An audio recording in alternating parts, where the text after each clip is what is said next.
یتیم کی آمد پر اللہ نے کائنات کو بیدار کیا ہے، اور ایسی یتیمی ہے کہ 10 عورتیں آئیں قبیلہ بنی سعد سے بچوں کو دودھ پلانے کے لیے، اور حلیمہ کی قسمت اچھی تھی، اس کی گدھی کمزور تھی تو اس کی رفتار سست تھی، وہ پیچھے رہ گئی، 9 عورتیں پہلے پہنچ گئیں۔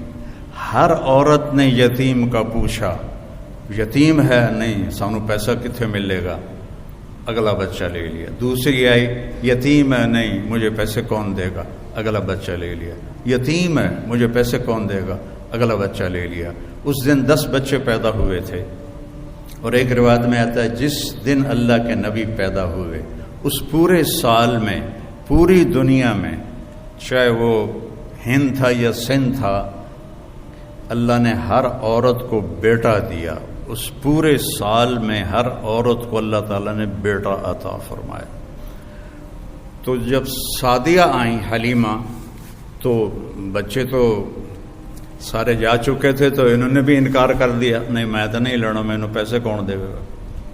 تو جب وہ سارا مکہ پھر گئیں تو بچہ ہی کوئی نہیں، تو ان کے خامن تھے ابو کبشہ، کہنے لگے حلیمہ خالی گود کیا جانا، یتیم کو لے لے چلو، ہمیں اللہ اجر ہی دے گا۔ تو یہ دوبارہ آئیں اور کہا کہ اچھا بی بی آپ مجھے اپنا بیٹا دے دو۔ تو حضرت آمنہ علیہ السلام نے فرمایا یہ بڑے بختوں والا بچہ ہے، تم دیکھو گی اس کے اثرات دیکھو گی۔ تو قحط کا زمانہ تھا، چھاتیوں میں دودھ کا ایک قطرہ نہیں تھا، اور ایک بیٹا ان کا اور بھی دودھ پیتا تھا۔ جو ہی حضرت حلیمہ نے گود میں لیا تو دونوں چھاتیاں دودھ سے بھر گئیں۔ تو وہ بڑی حیران ہوئی، یہ کیا ہوا؟ تو انہوں نے آپ کو دودھ پلایا ایک طرف سے، جب دوسری طرف سے پلانے لگیں تو آپ نے منہ بند کر لیا کہ یہ میرے دوسرے بھائی کا حصہ ہے، میں نہیں پیوں گا۔ اس طرح اللہ کی ہدایت چل رہی تھی اس معصوم بچے کے ساتھ۔ اب رات ہو گئی تھی، تو حضرت حلیمہ نے کہا اونٹنی سے کوئی دودھ ہی نکال کے لا، بھوک سے برا حال۔ وہ کہنے لگے بیمار اونٹنی ہڈیاں تے چمڑا، دودھ کتھوں آئے گا؟ کہ چلو شاید کوئی قطرہ 2 قطرہ ہی نکل آئے، جا تو صحیح۔ تو وہ برتن لے کر گئے، تو اندھیرا تھا، تو انہوں نے جب وہ تھنوں کو ہاتھ لگایا تو دودھ سے بھر کے نیچے آ چکے تھے ایسے۔ تو انہوں نے دودھ نکالتے گئے، وہ سارا برتن بھر گیا۔ اونٹنی کا تو تھوڑا سا دودھ ہوتا ہے، وہ سارا برتن بھر گیا۔ جب وہ لے کر آئے تو حضرت حلیمہ کہنے لگی یہ کہاں سے آ گیا؟ کیسی اونٹنی سے آ گیا؟ پھر یہ اس بچے کی برکت۔ جب صبح ہوئی اور حلیمہ نے آپ کو گود میں لیا اور اپنی گدی پر بیٹھی، گدھے بھی میرے نبی کو جانتے تھے اور آج ہم نہیں جانتے، امت ہو۔ تو اس نے ایک دم سے جھٹکا لیا اور اپنا منہ قبلے کی طرف کر کے اور ایسے سجدہ کیا اللہ کی بات، پھر سر اٹھایا، پھر ایسے اس نے سجدہ کیا، پھر سر اٹھایا، پھر ایسے سجدہ کیا۔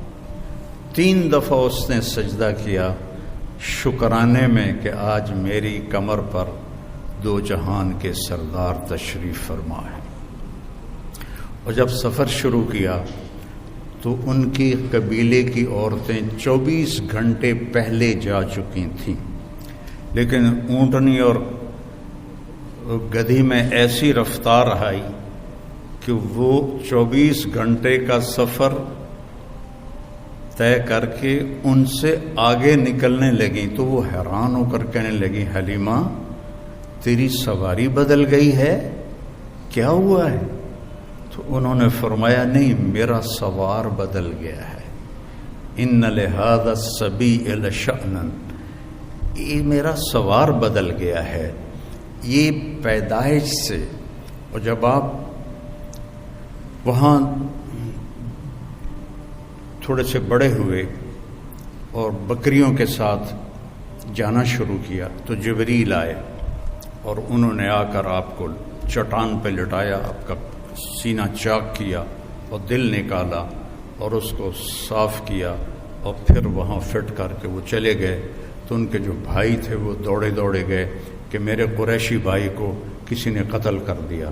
جب وہ واپس آئے تو دیکھا آپ تو ٹھیک ٹھاک بیٹھے تھے لیکن گھبرائے ہوئے تھے، اتنے بچپن سے آپ کی طہارت کا اللہ نے نظام چلایا۔ ایک مرتبہ آپ بکریاں چرا رہے تھے، یہودی گزرے تو وہ کہنے لگے یہ بچہ کون ہے؟ تو حلیمہ کے خامے ابو کپشا نے کہا میرا بیٹا ہے۔ کہنے لگے اگر تم کہتے نا کہ اس کا باپ مر چکا ہے تو ہم اسے یہیں قتل کر دیتے، یہ آنے والے وقت کا نبی ہے۔ 12 سال کی عمر میں حضرت ابو طالب آپ کو لے کر تجارت کے لیے گئے تو زرقا ایک جگہ ہے، میں وہاں گیا ہوں، وہاں ایک راہب تھا بحیرہ۔ جب وہ اس نے قافلے کو دیکھا تو کہنے لگا تمہارا سردار کون ہے؟ ان کا یہ ہے۔ کہا آپ کی کل دعوت ہے۔ انہوں نے کہا پہلے تو تم نے کبھی ہمیں پانی بھی نہیں پوچھا، تو آج دعوت کیوں ہے؟ کہا یہ کل بتاؤں گا۔ اگلے دن اس نے کھانے کا انتظام کیا اور سارے مکے کا قافلہ ایک درخت کی چھاؤں میں بیٹھ گیا۔ جب وہ بحیرہ اس کا نام تھا آیا، اس نے ایسے ایسے دیکھا تو کہنے لگا سارے پورے ہو؟ کہاں پورے ہیں۔ کہا نہیں کوئی کم ہے۔ کہاں ایک بچہ ہے اونٹ چرانے گیا۔ تو بحیرہ کہنے لگا اسی بچے کی وجہ سے تو دونوں روٹی کھوا رہے ہیں، دونوں کہاں پوچھنا ہے، اس بچے کو بلاؤ۔ تو پھر ایک آدمی گیا آپ کو لینے، جب آپ تشریف لائے تو چھاؤں ساری کور ہو چکی تھی، سارے لوگ چھاؤں میں بیٹھ چکے تھے، آپ کے لیے چھاؤں میں جگہ نہیں تھی۔ دھوپ میں آپ دھوپ میں جو ہی بیٹھے تو درخت کی شاخوں نے آگے بڑھ کر آپ کے اوپر سایہ کر دیا۔ تو وہ بحیرہ یہ دیکھ رہا تھا، تو پھر وہ آیا اور آپ کو کھڑا کیا، کہنے لگا یہ کس کا بیٹا ہے؟ تو حضرت ابو طالب نے فرمایا میرا بیٹا ہے۔ کہا جھوٹ بولتے ہو، میرا علم کہتا ہے اس کا باپ مر چکا ہے۔ تو وہ فرمانے لگے ٹھیک کہتے ہو، یہ میرے بھائی کا بیٹا ہے لیکن مجھے اپنے بیٹوں سے عزیز ہے۔ پھر اس نے آپ کی کمر سے کپڑا ہٹایا تو مہر نبوت تھی۔ تو وہ کہنے لگا اس کو یہیں سے واپس لے جاؤ، یہ آنے والے وقت کا نبی ہے، اگر یہودیوں نے دیکھ لیا تو اسے قتل کر دیں گے۔ تو ابو طالب نے وہیں اپنا سامان بیچا، شام بھی نہیں گئے اور وہاں سے واپس چلے گئے۔ ایک دفعہ حضرت عمر رضی اللہ تعالیٰ عنہ تجارت کے لیے شام گئے تو وہاں ان کا جھگڑا ہو گیا، تو ایک شامی سردار نے ان کو گرفتار کروا لیا اور اپنے وہاں غلامی میں لے لیا۔ تو حضرت عمر رضی اللہ عنہ 2-4 دن ٹھہرے، پھر موقع پایا اور اس کو مارا ڈنڈا، شامی سردار کو، وہ مر گیا۔ تو ان کو پکڑنے لگے تو وہ بھاگے۔ اب یہ بدو آدمی تھے، ان کو وہ شہری پکڑ ہی نہیں پا رہے تھے، تو آگے جب گئے تو ایک پادری کھڑا تھا گرجے کے دروازے پر، اس نے حضرت عمر کو آتے دیکھا تو ان کو دور سے بلایا، ان کو اندر لے لیا اور دروازہ بند کر کے کھڑا ہو گیا۔ پیچھے سے مجمع آیا، جی آپ نے کوئی بدو تو نہیں دیکھا یہاں؟ کہا کوئی نہیں ہے، چلو بھاگ جاؤ۔ چلے گئے۔ وہ اندر آیا، کہنے لگا کون ہو؟ کہا میں عرب ہوں۔ کہاں سے آئے ہو؟ کہا میں مکہ سے آیا ہوں۔ کہنے لگا تمہارے شہر میں کسی نے نبی ہونے کا دعویٰ کیا ہے؟ ان کا نہیں۔ کہا ان قریب تمہارے شہر میں ایک نبی ہونے کا دعویٰ کرے گا، وہ آخری نبی ہوگا اور تیرے مقدر میں اس کا ساتھی بننا لکھا ہوا ہے، اور تیرے مقدر میں اس ملک کو فتح کرنا لکھا ہوا ہے۔ تو مجھے یہاں تحریر لکھ دے کہ جب تیری فوجیں میرے ملک کو فتح کریں گی تو میرے گرجے کو نہیں گرائیں گی۔ حضرت عمر کہنے لگے حضور میری غربت دا مذاق نہ اڑاؤ، میں تو اتنے مزدوری کرن آیا روٹی واسطے، تجھے میں نے بادشاہ بنا رہے ہو. وہ کہنے لگا تو تجھے کیا فرق پڑتا ہے, تو لکھ دے, چاہے میں جھوٹ ہی کہہ رہا ہوں تو لکھ دے. تو حضرت عمر نے لکھ دیا کہ جب میری فوجی آئیں تو اس کے گرجی اور اس کو کچھ نہ کہا جائے, اور حضرت عمر لکھنا جانتے تو سائن کر دیے. پھر جب حضرت عمر کے زمانے میں ملک شام پر لشکر کشی ہو رہی تھی تو پھر آپ نے وہ خط حضرت ابو عبیدہ کو دیا کہ اس راہب کی آپ نے حفاظت کرنی ہے. اتنا پہلے آپ کی آمد کی نشانیاں ظاہر ہونا شروع ہو چکی تھیں. آپ درخت کے پاس سے گزرتے تھے, درخت کہتا تھا السلام علیکہ یا رسول اللہ. آپ پتھر کے پاس سے گزرتے تھے, پتھر کہتا تھا السلام علیکہ یا رسول اللہ.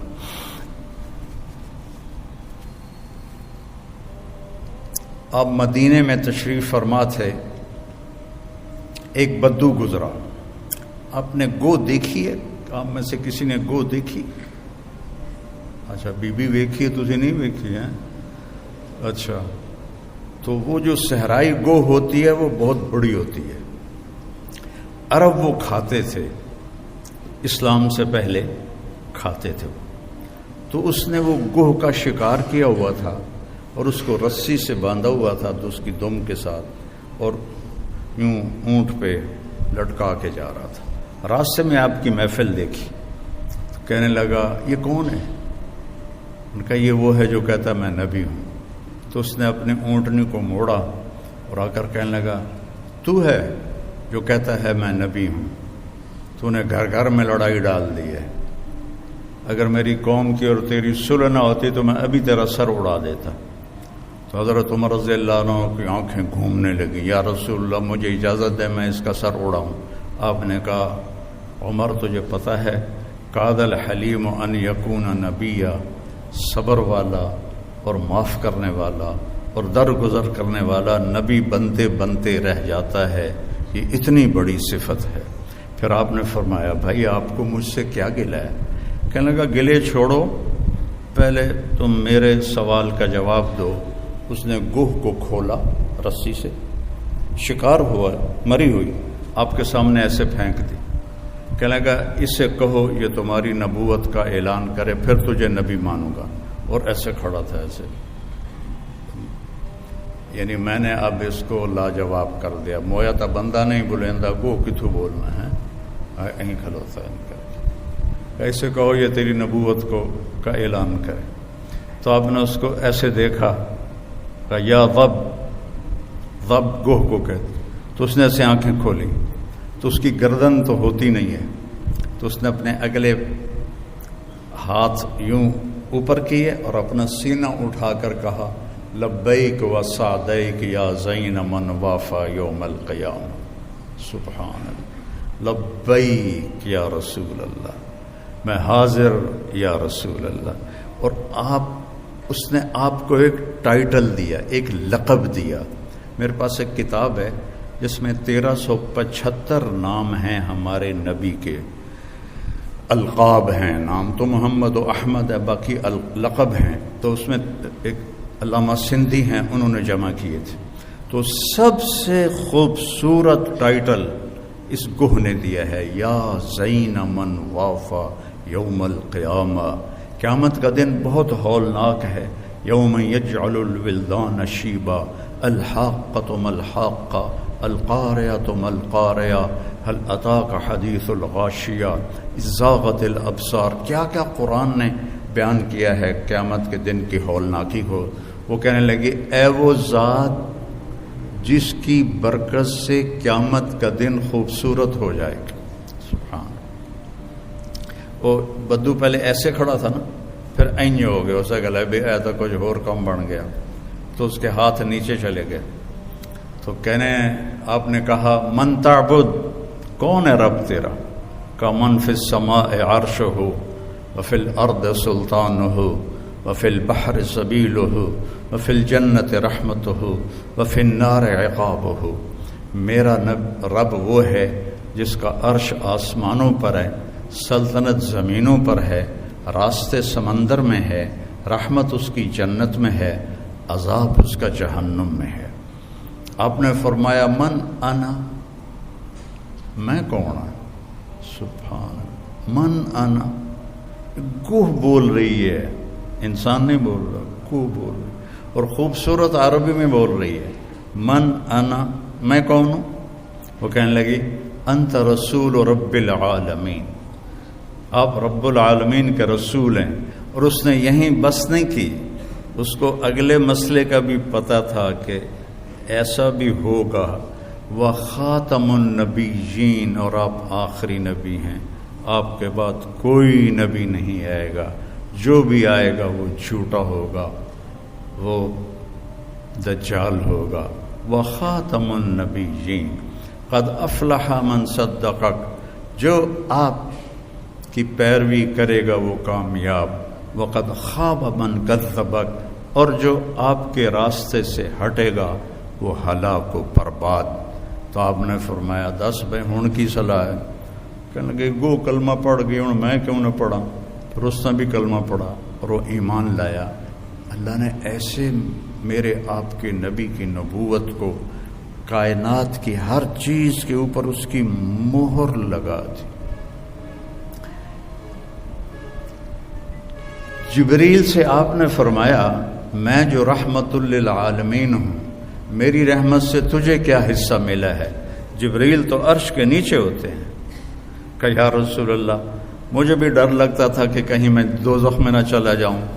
تو جب اللہ نے آپ کے قرآن میں میری تعریف کی، انہ لقول رسول کریم ذی قوت عند ذی العرش مکین مطاع ثم امین، تو اس کے بعد مجھے تسلی ہو گئی کہ میرا اللہ مجھے دوزخ میں نہیں ڈالے گا۔ آپ کی رحمت للعالمین عرش سے جا کر ٹکرا رہی ہے، عرش کے اوپر تو پھر اللہ ہے، عرش کے ساتھ جا کے ٹکرا رہی ہے۔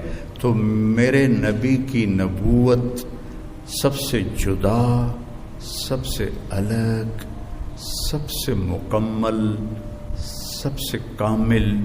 ترکتکم علی محجۃ بیضاء، میں جا رہا ہوں اور ایک راستہ دے کے جا رہا ہوں جو انتہائی روشن ہے، لیلھا کنہارھا، اس میں رات آتی نہیں، دن ہی دن ہے، دن ہی دن ہے، روشنی میں سفر طے کرو، لا یزیغ عنہا الا ہالک، ہاں اگر اس میرے راستے سے ہٹ جاؤ گے ہلاک ہو جاؤ گے، برباد ہو جاؤ گے، تباہ ہو جاؤ گے۔